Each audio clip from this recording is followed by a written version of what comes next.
Thank you, Madam Chair. Thank you to each of the witnesses for being here. I think this is an issue that impacts a great many families. Whether you go to sporting games, I go to a lot of sporting activities, or whether you go to concerts, or whether you go to plays, families enjoy going out. They enjoy entertainment. And going through the process of getting a ticket can sometimes be gratifying and a lot of times really frustrating. I start from the principle that free markets are good, that if you want to have goods and services delivered to consumers, that free and competitive markets are the most effective way to do so at the most price competitive levels. I also start from a principle that monopolies are bad, that monopolies historically have hurt consumers, driven up costs, reduced options, and made the consumer experience markedly worse. I also would make an observation that in the big tech sphere in particular, we've seen monopolies being willing to be particularly abusive. I want to start with a question for the witnesses, and Mr. Gretzinger, I'm going to start with you and just ask, in your judgment, is Ticketmaster a monopoly? Unequivocally. Mr. Mickelson? Yes, sir, without a doubt. Mr. Nuzzo? Yes, absolutely. Ms. Bradish? It's certainly acting like a monopoly. Mr. Lawrence? I'm not sure. Okay. So, Mr. Berchtold, do you agree with the other witnesses on this panel? We absolutely believe the ticketing business has never been more competitive. We believe that fact is demonstrated by every venue renewal that has multiple credible offers in a bidding process. So are they just making it up? Why does everyone else perceive you as a monopoly? Where's that coming from? I can't speak to all of their motivations on their points of view, but I think that if you simply look at what is the market power exercised by venues, which is perhaps not fully understood in our business. How about on the ticketing side? What % of the market do y'all have?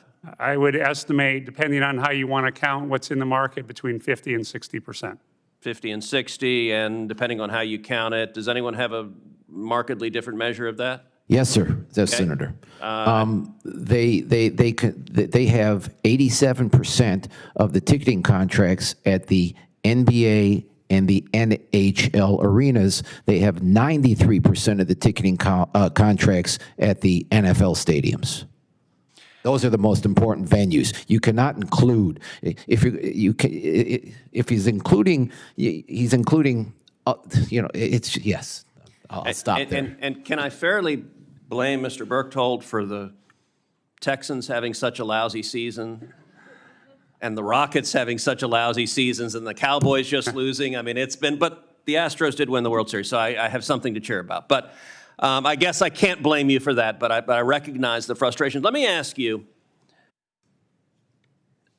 Ticketmaster's dominant position in the marketplace, how does it hurt consumers? Mr. Gretzinger?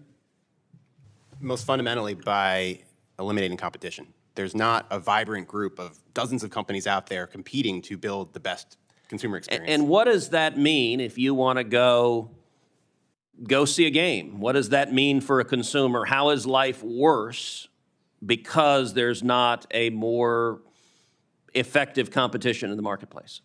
It means you're beholden to whatever Ticketmaster Live Nation gives you, and they have an incentive to not innovate and to maintain the status quo because the status quo benefits them versus having a vibrant group of competition that's working to do what's best for consumers, artists, venues, all of the stakeholders in this industry. Mr. Mickelson? It's a bigger question than just Ticketmaster, because when you combine Live Nation with Ticketmaster, it's the different question. All right, well, answer it that way then, the two together. Yes. Look, the combination of the two provides them with a different business model than the rest of us independent promoters. We have to make money at putting on concerts. They don't, because they make more money from ticketing and from sponsorship than they do from concerts. And concerts is basically a lost leader for them to bring more talent and bring more content to the arenas that they're servicing to get the ticketing contracts. So your testimony is they're essentially undercutting the competition in the live performance market and subsidizing it using the ticket revenue. Is that, am I- Ticket revenue and sponsorship revenue, yes. Okay. Mr. Nuzza? And here's how it looks to the consumer. A friend of mine sent me a screenshot of a ticket purchase she made for, I believe it was a Shania Twain concert in Orlando, and the tickets were $227 each, but when she got to the final screen where she had to actually hit the button to make the order, they turned into $291 a piece. That works out to a 30% bump on the very last screen of the transaction. She had no choice at that point but to accept that bump in price. That's how it looks to a consumer. Ms. Bradish? Well, I think Sal brings up a great point with choice.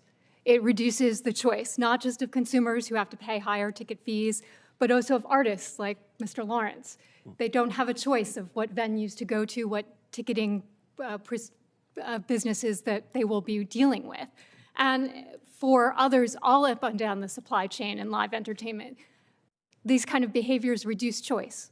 And Mr. Lawrence, finally for artists, what's the impact?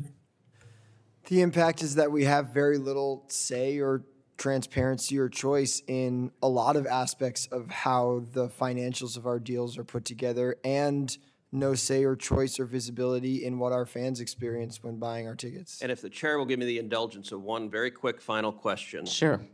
Which is one of the things that's come up has been all-in ticketing, both for consumers and/or transparency for artists.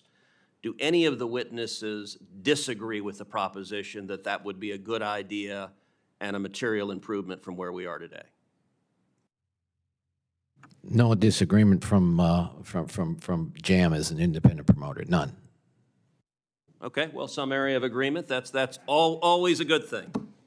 Now, if you could help the Texans, that would be appreciated.